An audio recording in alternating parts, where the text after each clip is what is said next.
this miniature painting hobby, we love collecting more and more paints. We have colors for every possible shade and tone imaginable. I always find myself looking at new paints, trying to find that new magical tone that's going to push my models to the next level. I mean, do I really need this many greens? Or all of these different blues? What if I told you that all you really need is a basic painting set, some understanding of color theory, and how to mix your colors, and you can achieve some fantastic results? I'm going to show you how I painted this Exra using the AK Basic Starter Paint Set and achieved a variety of tones, saturation and contrast, only using the 14 paints in this set.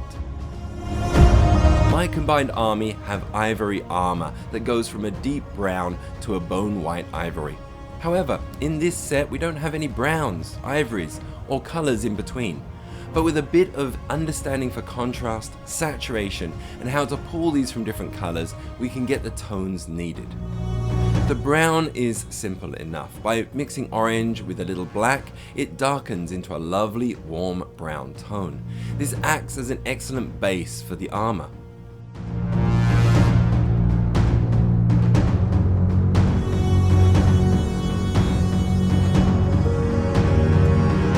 To achieve the mid-tones for the armor, I added white to the paint on the palette. However, because the tone we are creating here now has black and white mixed in, we're going to lose a lot of the saturation from the orange.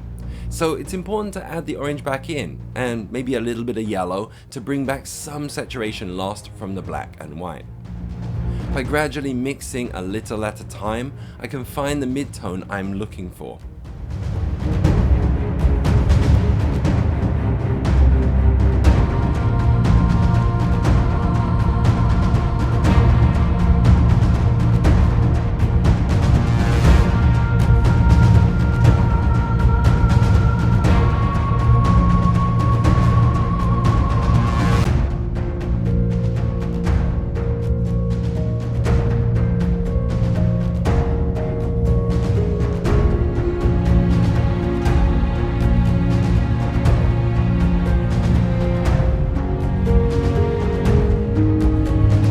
Highlight then has a lot of white mixed in, but the orange and yellow that remains means that it never reaches a pure white, and instead makes a light ivory.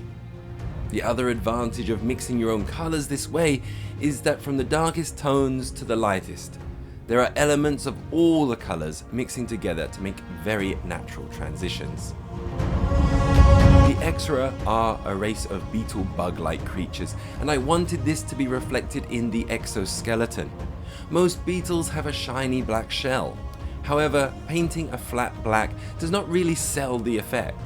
We're going to try and add some gentle cold tones to sell the effect of a shiny surface. For this, we're adding amethyst blue and archaic turquoise to our wet palette. Starting with a base of black, we can mix the amethyst in and add some liberally sized shines onto the surface of the exoskeleton arms.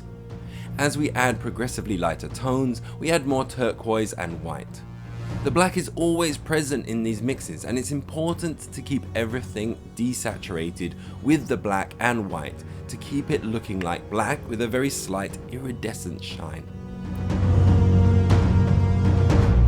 The final highlights are very close to a light grey, with a hint of the blue still there.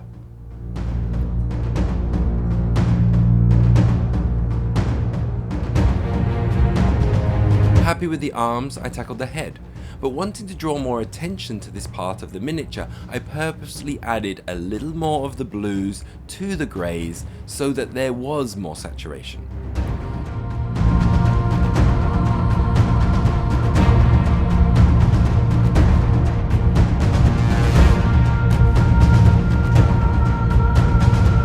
Finally, we used the mixes for the legs and did some touch-ups to finish the exoskeleton. The model was looking good at this point, but lacked warmer tones. Time to add reds to really give some temperature contrast. However, to make the red have greater impact, we begin with dark purple by mixing the amethyst blue with black and basing the cloak with it. Then, adding wine red to the purple, we could then start adding warmer tones for where the light would fall onto the cloak. This was then pushed up to pure wine red, and then mixed with a little bit of scarlet red, we continued the highlights until we hit pure scarlet red. We could finish there, but I love pushing the contrast as much as I can when I think it will get a model looking even better. So adding a touch of white to the scarlet red, we get a final highlight to really make it pop. This could have been achieved with adding yellow to make an orange highlight, but I wanted to keep the tones red, so adding a touch of white makes for a paler color rather than a new one entirely. The majority of the miniature was now painted, and it was time to add the little details. The model has a number of pipes running around the armor, along with some other incidental details. Using my other combined I had painted in the past as a reference, I had used greens for these details, so I decided to do the same again here. The greens in the paint set are pretty intense, but I wanted muted greens. So mixing deep green with black for a base coat and then white to make a softer green kept the green desaturated.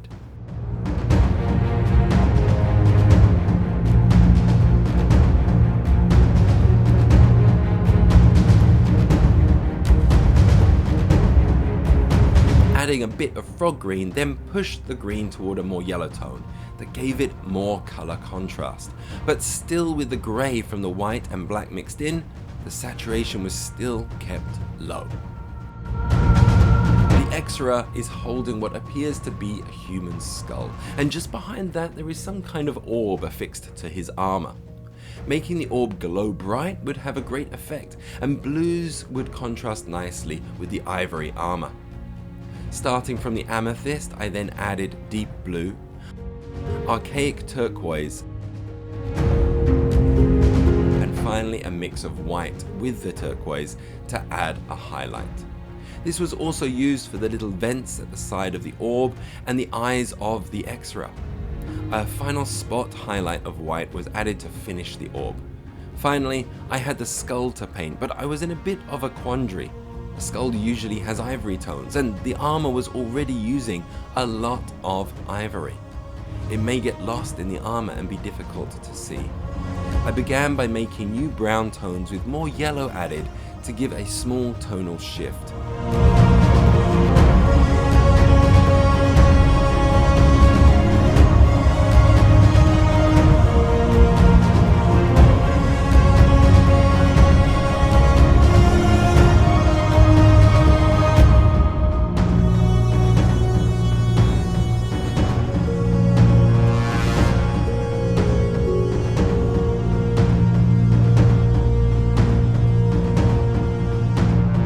Ultimately, it wasn't enough. So what if the skull had very recently been removed from its previous owner and was sluiced in gore?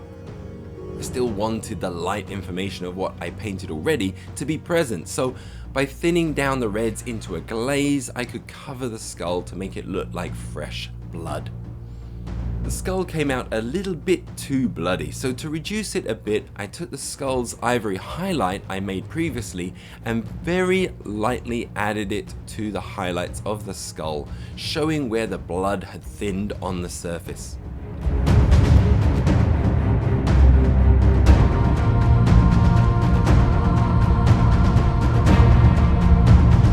This model was painted in a single 2-hour session and was a blast to paint through experimentation of color mixing.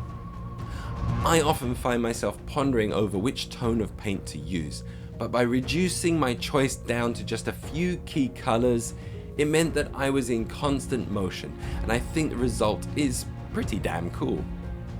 Will this stop me from buying more paints? Like hell it will! I love buying and trying new paints.